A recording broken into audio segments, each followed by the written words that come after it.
In the heart of the Rockies, If it could go wrong, it's gonna go wrong. raging blizzards, You add in the extra snow, you have tons to worry about. perilous descents, Downhill from here. and treacherous mountain tunnels. They're kind of scary. You could film a horror movie in them. Threaten to derail a crucial 15,000-ton delivery of grain from the prairies to the west coast. There's a lot of pressure on everybody. It's busy. Grain keeps us going, that's for sure. Yeah. We have to be on point, work fast, and get her done so we don't hold up any trains.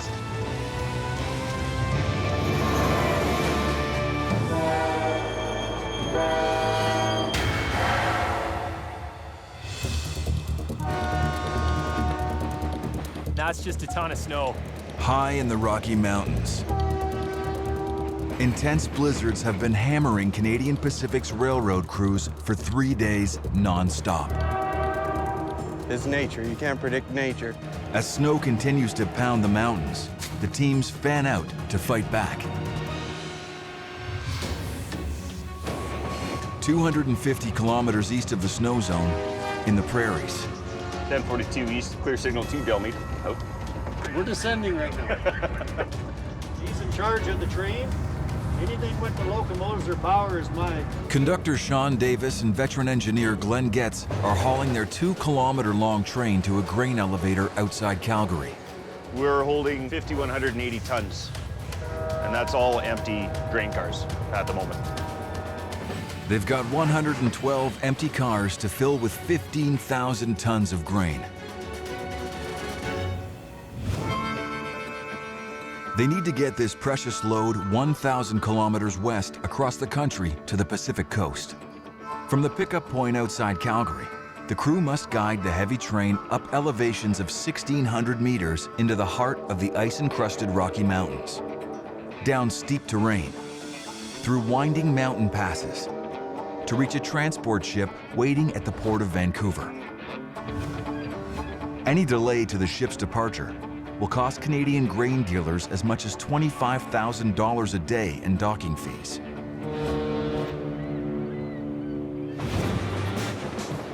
There's a lot of pressure on everybody. You want to get out there and get it done SAP? It's busy. Grain keeps us going, that's for sure. Yeah. Prairie farmers export around $30 billion worth of grain to over 100 countries every year. More than 95% of it travels across the country by rail, so it's an indispensable service for Canadian grain growers. The wheat is world famous, but so is the journey. No other country on Earth transports its grain as far to get to market.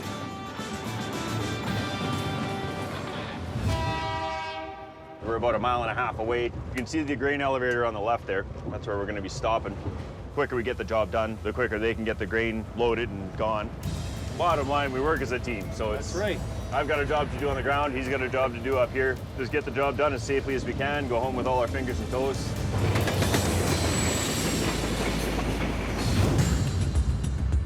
West of the Rockies, high in the Selkirk Mountains, more than 2 feet of snow fell on the tracks last night, right where the grain train is headed. Derek Moore and his 25-year-old apprentice, Brett Fair, have been called in to blast the snow off the tracks. All right, proceeding through yo-ho. Their 260 horsepower snow fighter is equipped with 3 blades to push the snow and ice 5 meters away from the tracks. I love operating machinery, and getting to do it on track is just a bonus. It's a challenge. Steep grades, tight corners. You add in the extra snow, you have tons to worry about. I'm from Ontario, came out here in 2008, and I wouldn't change anything. I love the mountains. My stepfather was a railroader for 35 years, and he's the one that got me on. I still have my toy CP train set from when I was a kid. Learning the job is a lot harder than learning the machine. Learning how to move snow, what to do with it, and how to get it where you want it to go is way harder than just pushing a control and moving it forward and backward. What kid can't say no to driving a yellow Tonka truck all the time? It's the most fun I've ever had. As he clears the snow, We'll proceed east. Derek must check the switches that route the trains between different tracks. Right on. We're gonna go out and make sure this switch is looking good. You just want to make sure you're clear of any obstruction. Let's just try to open it. Are you kidding me? A heavy coating of ice has locked it up.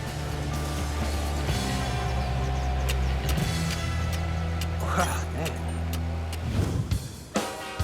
East in the prairies, Hey, C48, you can pull her head. it's go time for Sean and Glenn. One more.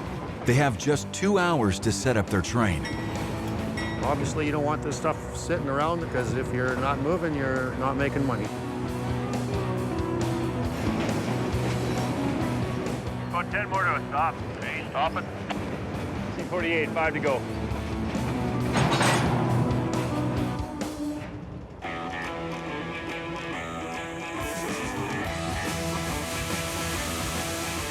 As soon as those cars show up, we're trying to get on top of it as quick as we can and get them loaded.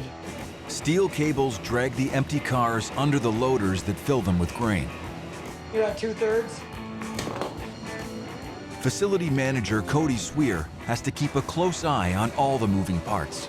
I'm watching all of our drags and belts and motors and making sure nothing's overloaded and just oversee all the guys and make sure everything's going right.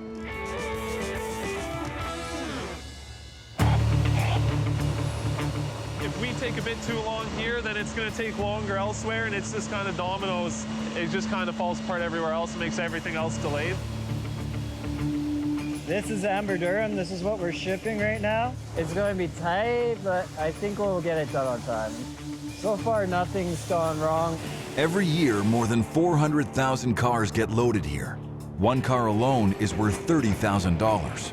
I've probably done 25 on my track, and he's probably done about the same, almost halfway. Ready to go on one.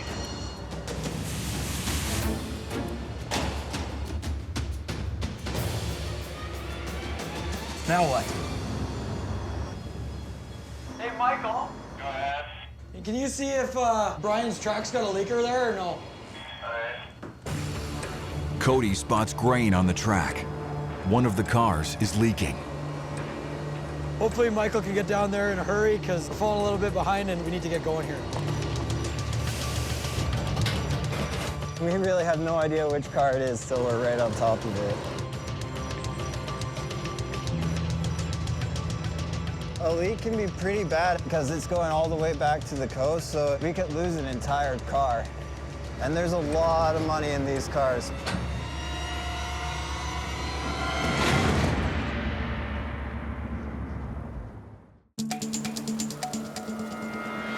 Just outside Calgary,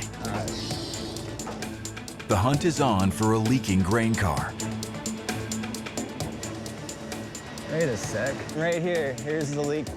Michael needs to crank the hopper door shut before they lose any more grain. We check the bottoms to make sure that all the cars are closed, but sometimes it's just a little sliver that we can't see or that we miss. It's a small leak, but if we didn't catch it or find it, that hopper, that car would have been empty by the time it got to Vancouver. 9 more cars to go. Oh, you're done, Brian. Finally, all 112 cars are filled with $4 million worth of grain and heading west. We're done here. A new crew begins the long haul to Vancouver. For 15,000 tons of grain. It rests on the shoulders of veteran engineer Rob Panos and 29-year-old rookie conductor Kerry Illick to make the ascent into the Rockies.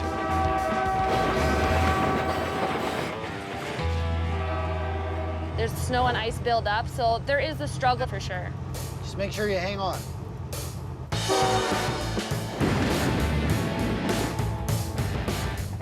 I'm the engineer. I've been here for 35 years now. Basically, I control the speed, and try to keep the train in one piece so that the conductor does not have to fix it. I still enjoy the job. No two trips are the same. Driving the train into these rugged mountains is familiar ground for Rob, but not for Carrie, who used to work on a farm. This is my second trip. Before here, I was a pen rider in a feedlot, so made a living off the back of a horse. So this is a big change for me. You can't get much newer than her. Definitely still in the learning process, shall we say. And so far, she's been doing a very good job. I'm a brand new conductor, 6 weeks of classroom work, lots of exams, going on lots of rides with a coach who's showing you what to do along the way. Clear signal? Clear. As a conductor, lots of it is calling out your signals to notify my engineer, knowing what the train consists of, if you've got dangerous loads, grain, whatever you are. There's just so many different situations you can get put in on the railroad. There's not a lot of near-miss accidents or small incidents. Things can go wrong very easily in a very short period of time. The deeper they go, the more unpredictable this wilderness becomes. Forget if there are bears. There's a grizzly around mile 103. Usually you see elk, deer, black bears, grizzly bears. Almost all the animals are attracted to grain. That's why they try to keep the tracks clean of grain. As they climb higher into the snow zone, Emergency broadcast. Oh, man. Where are we? Mile 117. they rehearse an emergency call. Good to go.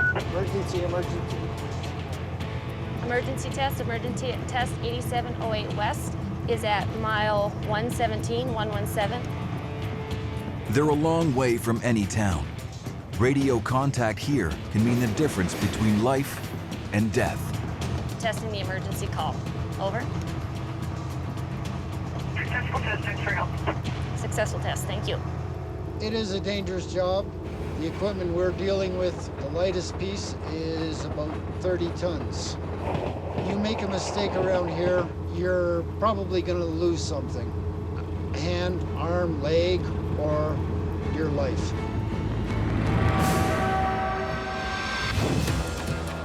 Deeper into the mountains,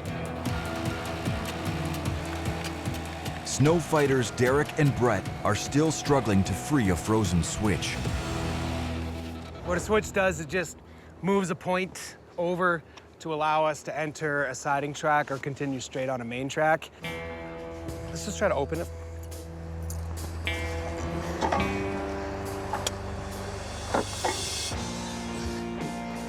Switch is cleaned, it lines both directions, no problem. It's now set for the oncoming grain train. Time to head for the clear and let trains run.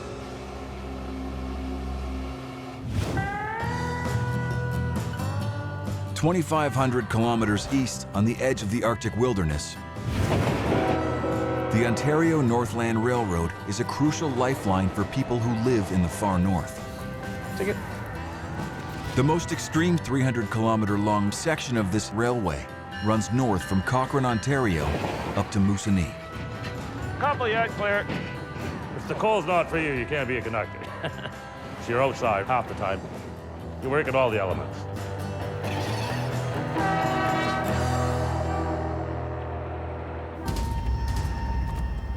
For the indigenous community in Moose Factory, an island beyond the railway's northern endpoint, life can be extremely challenging.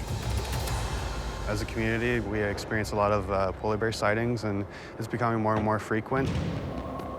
One of the main reasons for polar bears beginning to make their way to our communities is loss of habitat. Climate change these days is starting to affect the polar ice caps and the ice up there. There's nowhere else for them to go other than south, which is where we are, unfortunately. In the past year, we had an instance where the polar bear actually made its way into the community, so we had to put it down. We're kind of at the point where we have to take some action. Just calling the bears over so we can give them their afternoon meal. 300 kilometers south in Cochrane, biologist Dylan McCart works at a unique polar bear sanctuary. Good boy. It helps communities deal humanely with polar bear encounters. It's important to be able to live trap and relocate the bears. A better alternative than actually having to kill them. The sanctuary has designed a special trap to help the residents of Moose Factory. It will gently catch bears so they can be transported and released back into the wild. Do you want to go inside and hook that up? A bucket of bait is connected to a series of pulleys and cables. The bait that we would be using would normally be sealed meat, and that will bring the bears right into the trap. So Sydney's going to be our bear today. Pull on the bucket, it's going to trigger the door is going to slam.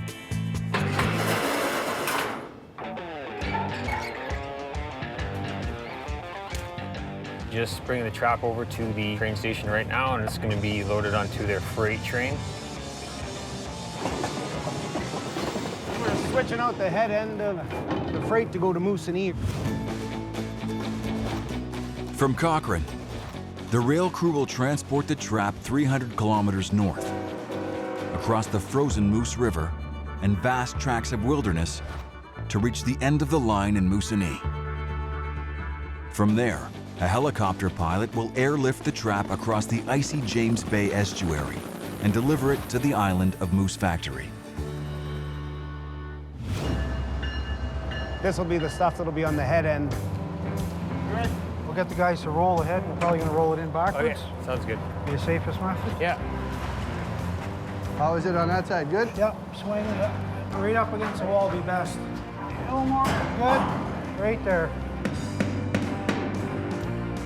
All of life's essentials join the trap on board.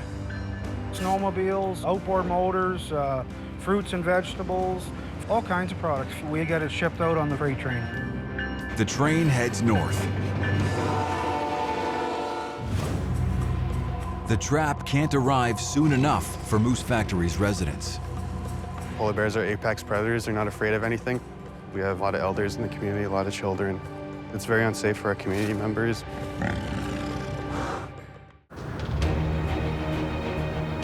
In the Rockies, We are going up the North Main Line.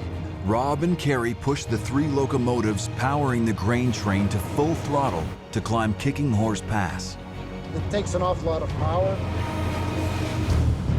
Rising to 1,600 meters, this is the highest point in the journey and one of the most challenging. This is our slide area. Possibility of slides coming down on the mountain. In this zone, the mountains are far too steep for snow to cling onto. It can slide unexpectedly. Snow slides are not as fierce as avalanches, but they can still stop a train. We only have about 3 miles of track that is affected by slides. We were on the grain train when a slide came down in front of us. And when we hit the slide, well, the train hit us and bunted us through it. To stop snow slides from burying the tracks, the line's pioneering engineers built a series of protective covers for the rails called snow sheds. To make them strong, they interlocked heavy timber logs tight against the mountainside to create a sturdy retaining wall. Douglas fir posts formed an open wall on the outer side.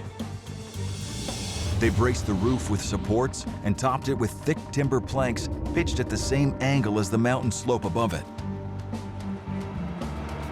When the mountains can't hold the snow, it slides downhill across the shed roof, falling well away from trains. In all, there is more than 1 kilometer of these protective sheds along the mountain line.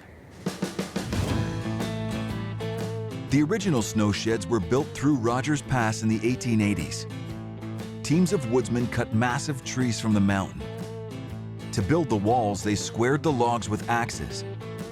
Using winches, the crews hoisted the hefty timbers one by one before adding the roof with hand-sawn planks.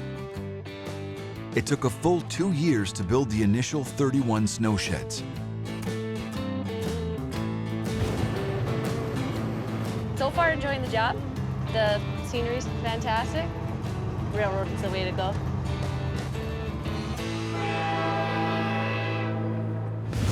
2,500 kilometers east. 419, the ON1804 north and ready to copy. Ontario Northland Railway conductor Phil Selman and engineer Jeff Glinsky are running the train carrying the polar bear trap out of Cochrane. That's actually the first time I brought a polar bear trap up to Moose Creek. Quite the news last year when the polar bear was seen. We were in the bunkhouse sleeping during the day, and when they shot the one, it was only a couple miles from where we're sleeping, so it's not a very nice thought. They're hunters, they're looking for meat. I'm First Station. My mother was a Cree. I knew I was going to be a railroader when I was little because my uncle was actually the track supervisor for here. So right after high school, I started here. They slow the train to a crawl as they approach the Moose River Bridge. If it means slowing down to 10 or 15 mile an hour, we will. It's under repair, so they have to creep across. The objective is to try and get the product into the customer. We get it to Moose Knee, they have arrangements for it to go further, so we really don't want to delay it if we can. The ice over here is starting to build up a little bit. Just shows you the strength of nature. 419, 419, entering cautionary limits, Moose Knee. That was a ship spot already there. Yeah. Deep in BC's Selkirk Mountains, the snowplow crews are now clearing the track around Golden. As the roadmaster along this stretch of track, 33-year-old Nick Byer has his hands full. The joys of traveling in reverse. While plows blast the snow, CV4 and Tristan Water, Roadmaster Nick Byer on 13, over. Nick gathers his team to make a crucial repair. We have a rail to change today based on a defect that was found at mile 79.8 on the Connaught track. It's needing immediate replacement so that it's not gonna break on us or possibly derail the train. Quite honestly, I'm a pretty junior guy in the position that I'm in. I became roadmaster just this past fall. I've had a lot of faith placed in me, so I hope I'm up to it. The area that I'm the roadmaster for definitely does present the most challenges in the territory. We have a lot of very steep terrain running through some of the most scenic but nasty parts of the country where we get cold temperatures, which the track itself doesn't like. If it could go wrong, it's going to go wrong here. We're gonna get just over an hour to do this job before the train's gonna be on top of us. We go late, that train gets stopped, and we're in a lot of trouble. It's gonna be a bit of a mad scramble. Hey Tristan, where do you want me to stop? Hey Nick, we gotta proceed west there. I think we passed, right? Okay, we overshot, heading back west. Just gonna creep and hopefully she sticks out at it. Gotta love winter.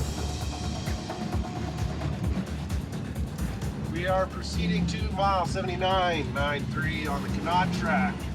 We're having a hard time locating the defect that they found. Unfortunately, it's buried under snow, so we're kind of hunting a needle in a haystack as it is. The defect is an internal weakness in the rail. With only a rough guide that it's at mile 79.93, Come on. the crew begins a ground search. Of course, it won't be in an open spot. And it's all buried under ice. 79.93 should be like right in here. This is a high stress situation for us. In the Rocky Mountains, The snow shed was built to protect trains from slides coming down. Robin Carey's 15,000-ton grain train has passed safely through the snow sheds. They're now at the railroad's highest point, and they face a precarious descent. You have to control the speed more. That's the most important part.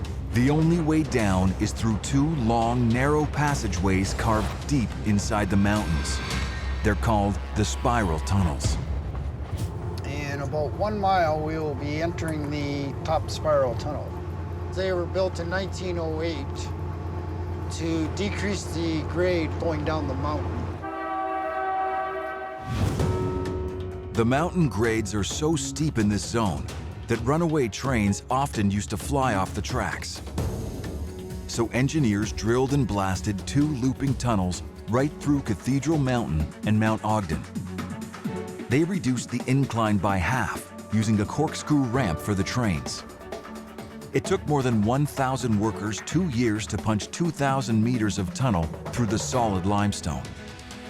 Completed in 1909, the spiral tunnels were a true engineering wonder of their age. They made the descent safer, but still not without risk. Even the grades that we're dealing with now, it can be very dangerous.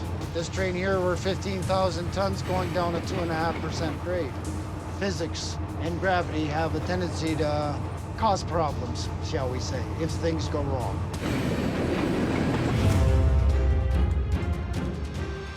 Guiding the 2-kilometer-long train through the spiral tunnels will be no simple task for Rob. He must slow the train down to 30 kilometers an hour to guide it round the first spiral loop that drops 17 meters as it curves down. Along a switchback route, it descends even further before entering the second tunnel. The line drops another 15 meters on the curved track, then doubles back on itself once again as it rolls down into the valley. Each of the train's 448 wheels will be pushing outwards with 4 tons of force as it makes this corkscrew descent.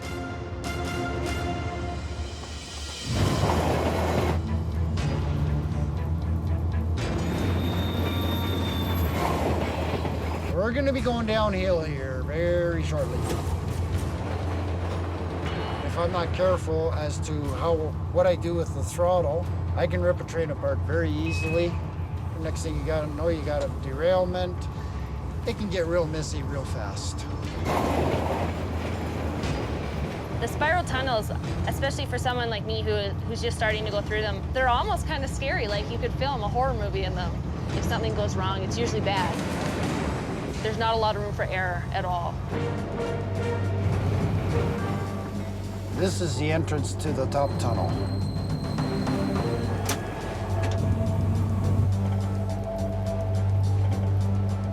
Here we go.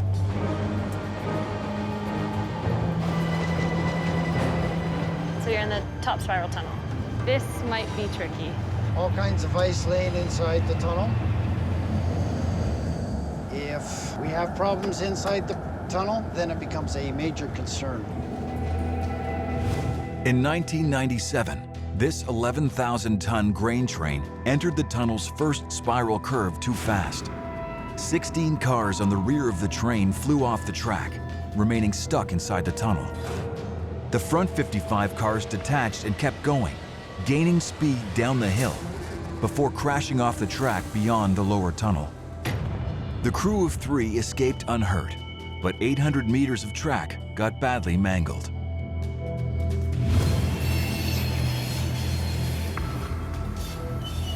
This was ground zero. This is where the train derailed inside the tunnel. Being inside the mountain is very eerie. It's very dark. It's just get on and go at a slow rate.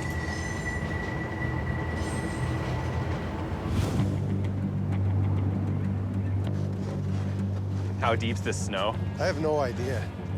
West of the spiral tunnels, If we have to, we can clear here. Brutal.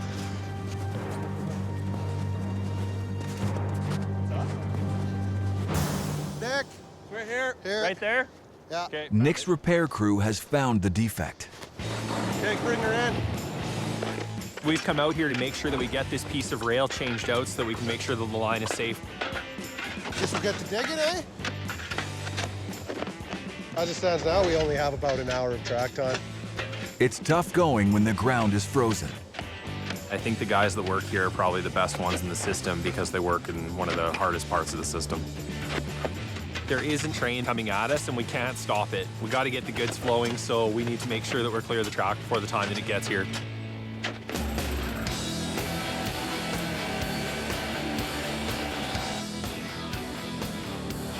Are you between the crib? Yeah. Wicked. What do you got?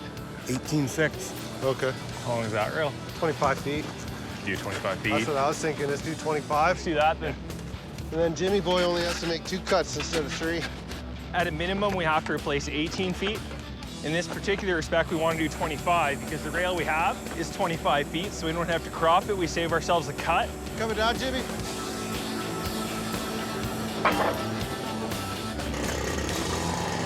We have to be on point, work fast, and try to get her done so we don't hold up any train.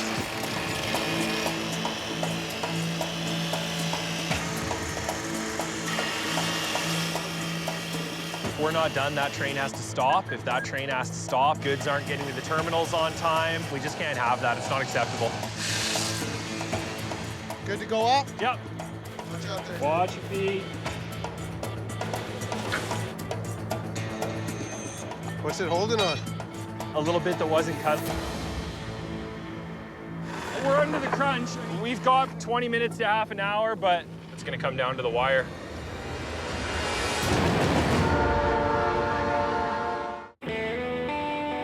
In the snowbound woods of northern Ontario, We're about 10 miles out of Moosonee.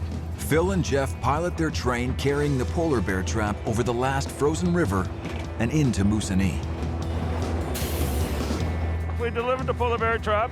The job's done for another day, unless they need more. That'll do.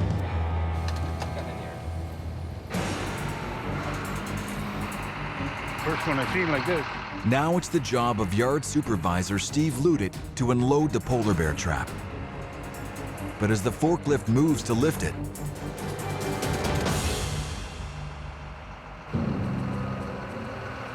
There's a rod underneath to lock the door in the back.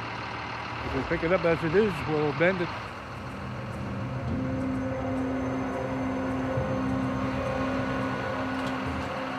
We're gonna block it on the frame so we don't damage it. to protect the mechanism underneath, the crew slides a block under the heavy trap.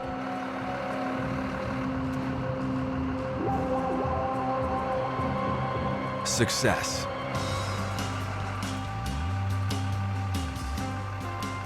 Yeah, that's the rod here. See it? Under here. Didn't damage it, so success. I don't want polar bears around here. But they're coming.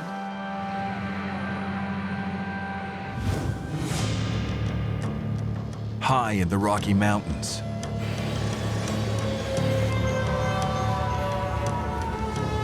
And let there be light. At the end of the tunnel. the front end of Rob and Carrie's grain train exits the first 991-meter long spiral tunnel.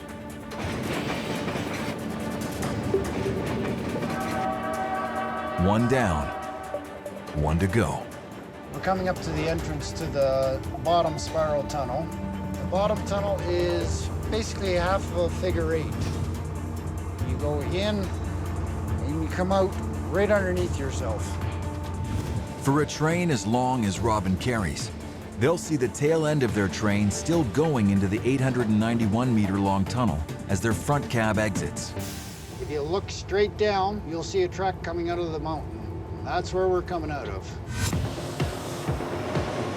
Once inside the second spiral tunnel, Rob must slowly guide the 15,000-ton train around a curved ramp that drops 15 meters. The tight curve of the track will put intense pressure on the train's wheels against the rails. Then he faces one final hurdle, a straight but steeper stretch of track that leads down into the Kicking Horse River Valley, known as the Field Hill. This handle here is the automatic brake. It sets up every car on the train except for the locomotives. On trains this big, automatic air brakes limit the speed of every car. It will be set until we get to the bottom. That's when this brake will be released. The bottom tunnel, amazing engineering feat in 1908.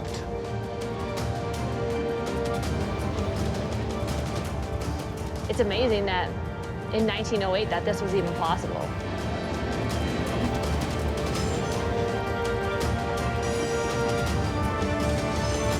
So glad we're through that. 8708 west, clear signal to Cathedral East. Oh, You can see our train up there, right above us. About 4,000 feet back into our train is where those cars are. when you come out one end, you can see your tail end going in the other. It is really neat to see. This is where the mountain grade going into field starts. We're heading to the big hill.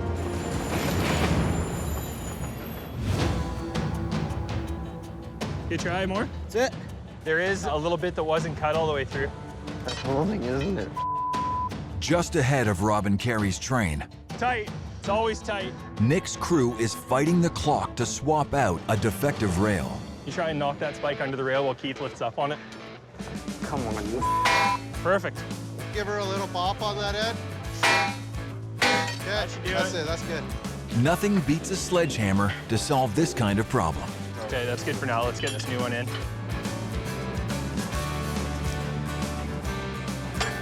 Good, Jimmy? Yeah. Good. Going in. Bring her down. All right. To fit the new rail snug into place, they're using an innovative technique. We call them fire snakes. We light them up, let her get hot, and then watch her grow.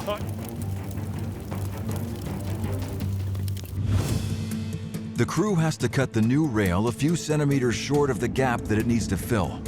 That's because temperatures here vary wildly as the seasons change. If the team cuts the rail to fit the gap precisely during this freezing winter weather, when the summer comes, the new rail would expand under the heat of the sun and cause the track to buckle out of alignment. So the team cuts the rail short and uses burning alcohol gel to heat it up. This way, the rail can expand without buckling when the seasons change.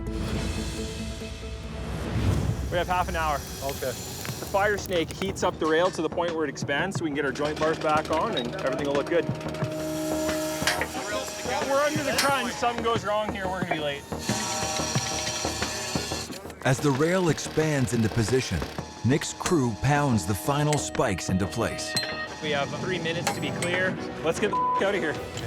This is success, but we still got to get in the clear before our time's up, so we're gonna saddle up right now and get on the way.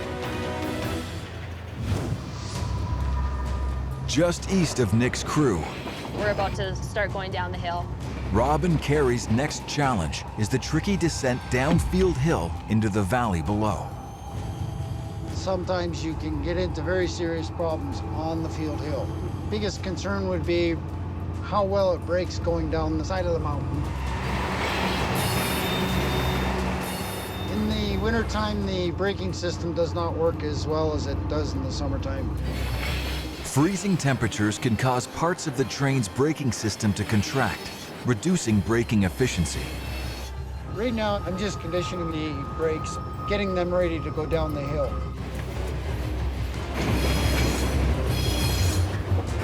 Begin mountain grade.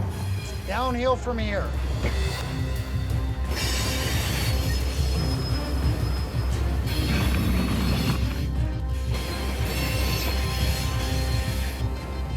Most of the hill would be 15 miles per hour. Depending on the size of train. As for the subdivision itself, max speed would be 45 miles per hour? 50. 50 miles per hour. I'm not an engineer yet, as you can tell. I've got probably the second fastest speed down this field hill. The only one that beat me was the train that derailed.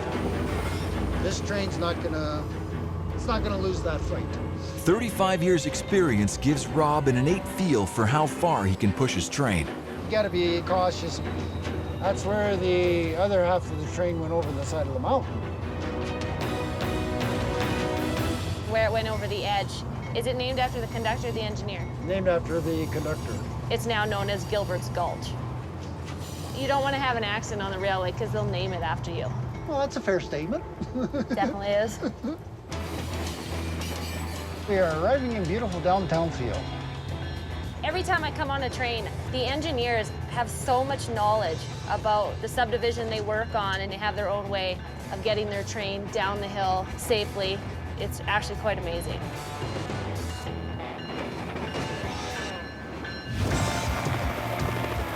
Halfway across Canada in Moosonee. Easy. There's wires on this side here. Make sure it doesn't catch onto this, I'll break it off. Helicopter pilot Chris Eden is hooking up the polar bear trap so he can airlift it to the island of Moose Factory. The only way to get it across, unless if you wait until the river thaws out, then they get the barge in. and I can bring it over by barge.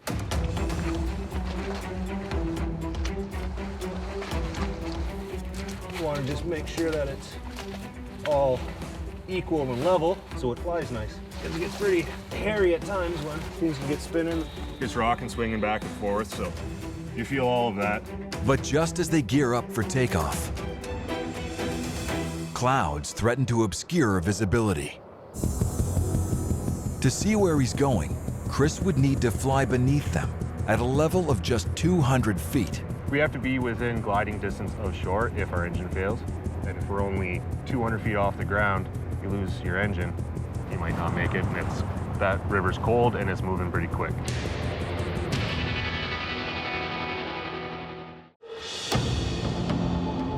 At the helipad in Moosonee, wait and see what happens. Chris waits for clear skies to airlift the polar bear trap to the island of Moose Factory.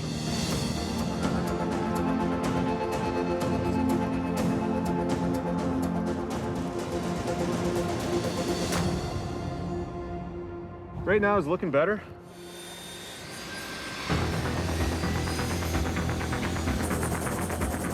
Moosonee, visibility greater than 9er. It should be on this side any minute, and I can't wait to receive it. Ready to depart the airport with your sling load. Roger.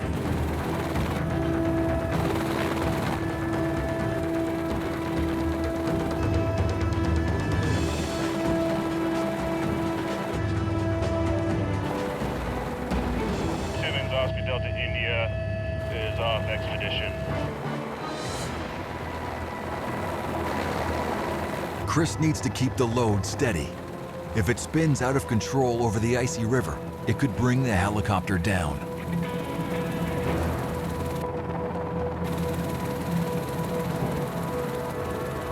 Spinning a little bit. Nice and slow. It's rocking.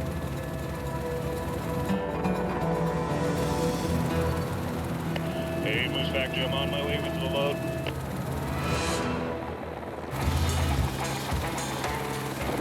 After a precarious 6-kilometer journey, touchdown.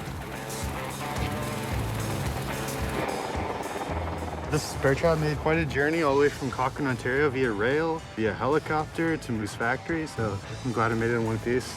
Warren can now use the trap to help protect the lives of both Moose Factory's people and its polar bears.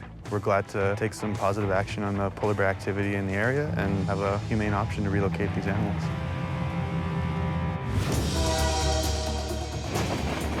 3,000 kilometers west, The scenery is very good out here. Rob and Carrie are through the Rocky Mountains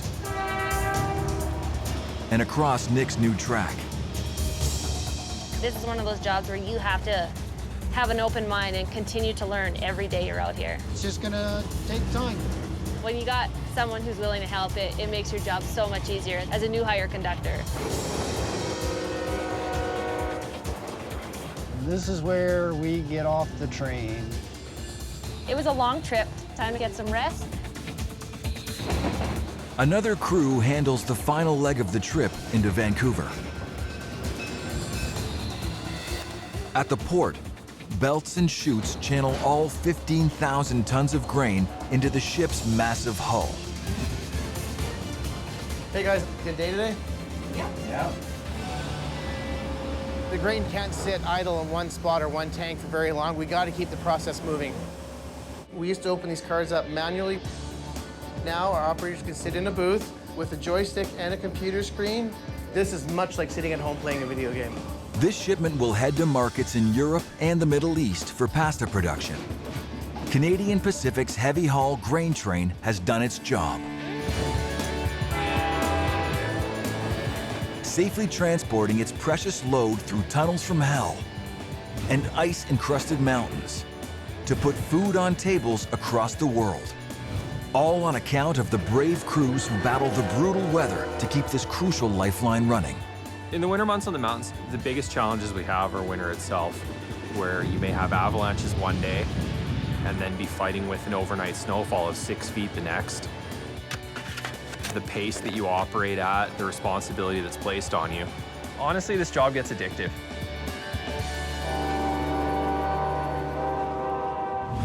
Next time, This isn't good. a colossal load You're not going to survive at those speeds with that weight. and creaking bridges If you're afraid of heights, this is not the job for you. push the crew over the edge. Start telling me, okay? I'm sick of this.